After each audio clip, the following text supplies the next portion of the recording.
Bueno, nos metemos en otros asuntos. En este programa somos convencidos que la ciencia tiene que ser la base, el sustento de todo lo que hagamos en nuestras vidas.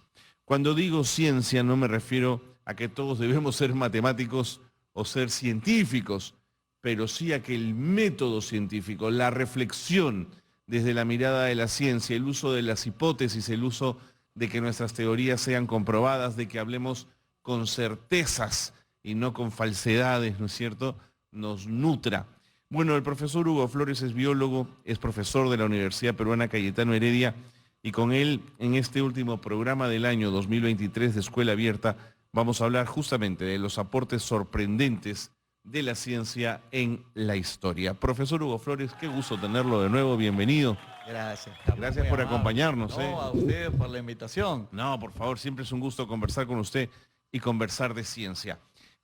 Coincide usted conmigo cuando lo que planteo es, no se trata de que todos seamos científicos, pero sí se trata de que tengamos una reflexión y un sentido común respecto a la necesidad de pensar con un método científico. Así es.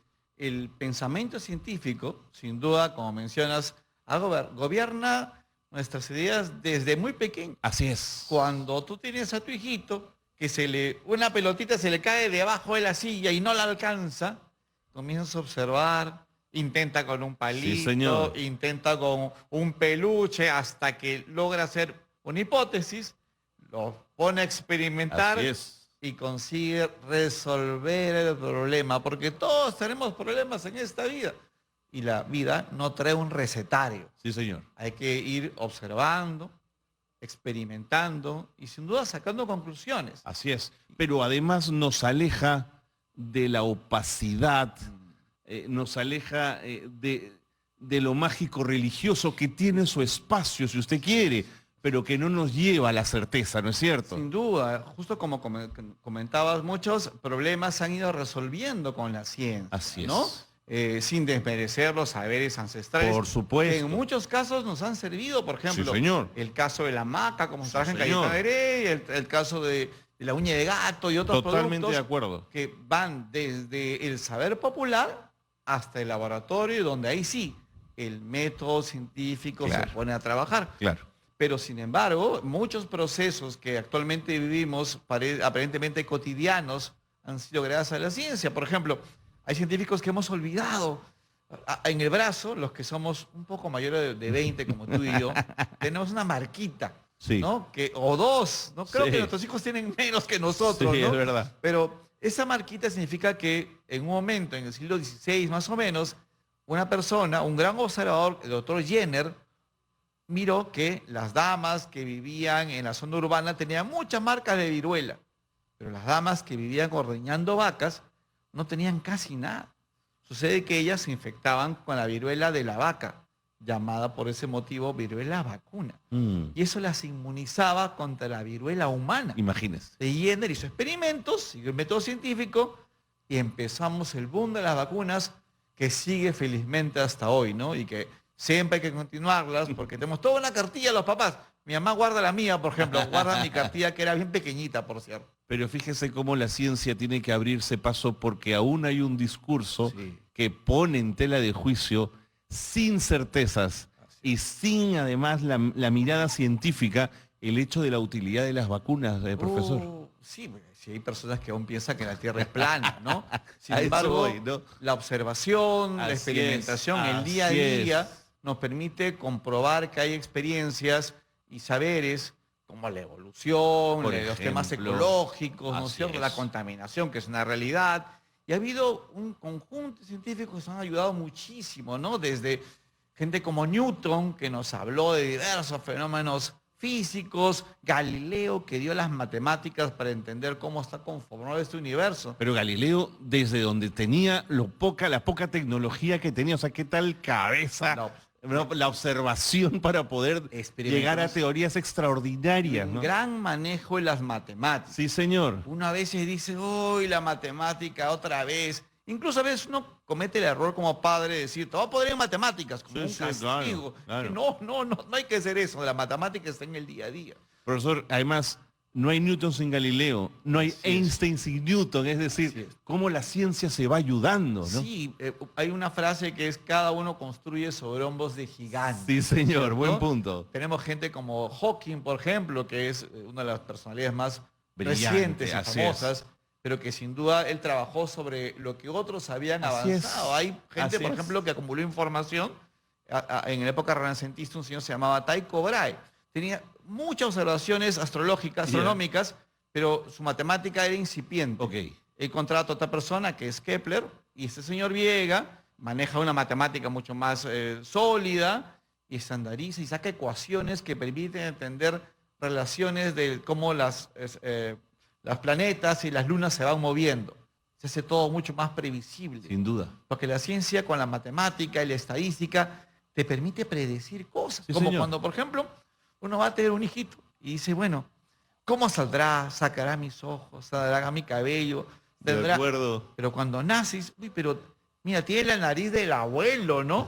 Entonces, ese proceso de herencia, por años estuvo descuidado. Nadie sabía cómo heredaba. Sí, señor. Era una locura. Sí, señor. Hasta que, de un lado, el saber popular, como tú mencionas, los señores floristas comenzaron a descubrir que las plantas tenían sexualidad. Claro. Y era útil para ellos porque cruzaban a su gusto. Así es. Entonces, eso le sirvió a un monje, Agustino, para ver que la ciencia y la religión hemos tenido también momentos agradables de convivencia. Un monje utilizó ese mecanismo para cruzar alverjitas. 28.000 cruces, una locura de experimentación. Maravilloso. Y a este señor, que era Mendel, un monje agustino, le permitió deducir las primeras leyes de la herencia. Ya no era al azar. Entonces uno entiende ya por qué quizás no se parece al papá, a la mamá, pero sí al abuelo. Hay herencias que se van acumulando, se quedan un poquito detenidas y vuelven a reaparecer. Otro gran momento en nuestros procesos. Ahora, claro, la ciencia tiene todo este aporte y uno se la imagina al servicio de la humanidad. Pero también podemos encontrarnos cómo la ciencia ha sido puesta en contra de la humanidad. Para la creación de la bomba atómica, creo que se juntaron las mentes más privilegiadas de su momento para generar una monstruosidad, ¿no es cierto? O las arvejitas que luego le sirvieron a Mengele, ¿no es cierto?, este conocido nazi, para hacer barbaridades. Es decir, cómo la ciencia también necesita de ética. Así es, la ciencia y la ética van de la mano. Sí, señor. Y lo hemos visto, como tú mencionas bien. Por eso es que es bueno que en casa y en el cole los profes y los papás se animen a ver películas, ¿no? Y la discutan. Exactamente. ¿No es cierto? Lo más lindo es poder ver, por ejemplo, como mencionas, Oppenheimer. Lo ves y luego lo conversas, para que no quede en el aire, ¿no? Para ver qué consenso hay. Y en redes hay un montón de películas. Hay una película linda, por ejemplo, sobre Marie Curie. Sí, señor. Que todos deberíamos de ver. Sí, señor. Que nos abre el espacio de las mujeres en la ciencia, ¿no es cierto? Así es, que cada vez son más, pero todavía, digamos, hay que seguir peleando. No llegamos al equilibrio o a un número más cercano de lo que queríamos, ¿no? Hay una película linda sobre Darwin que se llama Creación. Sí. Que podríamos verla también, y que los chicos, si les gusta, lo descargan de varias plataformas. Y están varios de los superhéroes de Marvel, actúan en esa película, para que los vean de esa manera. Entonces, hay una película linda que se llama El niño que domó el aire, que es la historia de un joven en el África pobre, ¿no? Así es. Así es. Y que con tecnología básica, reciclando materiales. Sí, señor, porque era tan pobre que no podían comprar la profesora Hugo Flores. No hay manera de comprar un motor. Así es, ¿no? Pero descubre la forma, ¿no? Así es. Una película como el aire. Y como él demuestra en la experimentación lo que uno memoriza, ¿no? Es la energía, no se cree, que está bien memorizar en cierto momento, pero mejor es deducir. Claro. Y se crean, y se destruye, se transforma, ¿no? Como un mantra lo memorizamos. Pero él lo hace visible. Él permite que este aire que se va moviendo genere electricidad y bombee agua, que es lo que ellos querían. Es maravilloso. Entonces, así es. Y su padre no le cree al principio, ¿no? Claro. Y es lo que nos pasa en casa, ¿no? En casa a veces le compramos los muñequitos para armar y cuando el niño comienza a armar y no es como está en la receta, uno se entromete, ¿no? Y dice, no, mejor así. No es así, le dices, ármalo así. Claro. Entonces de repente hay un Thomas Edison que has destruido por decirle cómo hay que hacer. Tú déjalo. A veces ocurre que está la radio vieja. y la botas. Sí. No la botes. Sí. Déjala que tu hijo lo abra. La abra y la rompa. Que y lo la desentornille. Sí. Desenchufado, obviamente, ¿no? Pero déjalo ser libre, que explore. Profesor Hugo Flores, me tengo que ir a la pausa, pero quiero animarlo a que se quede con nosotros un bloque más, porque además nos ha traído usted algunos experimentos como para seguir sirviéndonos esto de insumo, para seguir hablando de la ciencia, de su importancia y de la necesidad de no abdicar, de erradicar de nuestro país, y esto va dirigido a los tomadores de decisiones que siempre lo hagan en función a una base científica de las ideas y no en base a creencias o a supuestos que no están comprobados. Quédese un rato más para seguir conversando. Gracias, profesor Hugo Flores. Vámonos a la pausa. Estamos